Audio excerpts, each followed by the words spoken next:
In keeping with his own conception of contradictory reality, the man of the Shtetl is noted both for volubility and for laconic, elusive speech. Both pictures are true, and both are characteristic of the yeshiva as well as the marketplace. When the scholar converses with his intellectual peers, incomplete sentences, a hint, a gesture, may replace a whole paragraph. The listener is expected to understand the full meaning on the basis of a word or even a sound.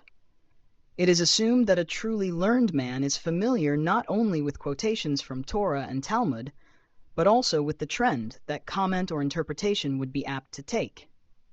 Accordingly, in speaking or writing, a scholar may pronounce only the first words of a sentence, expecting his hearer to complete it in his mind.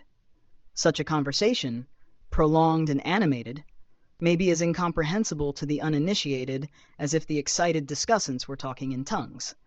The same verbal economy may be found in domestic or business circles. Explanation in simple language.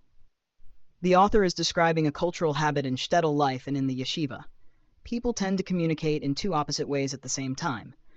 They can be very talkative, but also extremely brief and indirect. This is not seen as contradictory.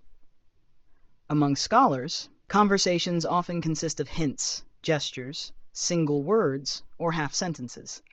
Everyone shares deep knowledge of the same religious texts, Torah, Talmud, commentaries, so they can understand the full meaning from just a fragment. A speaker might start a sentence expecting the listener to mentally complete it. Outsiders would find such conversations confusing, as if the scholars were speaking in tongues. This habit of communicating with minimal words, saying little but implying a lot, is common not just among scholars but also in everyday family and business conversations. The key point: people in that culture had such a shared intellectual background that a tiny reference could carry a huge amount of meaning.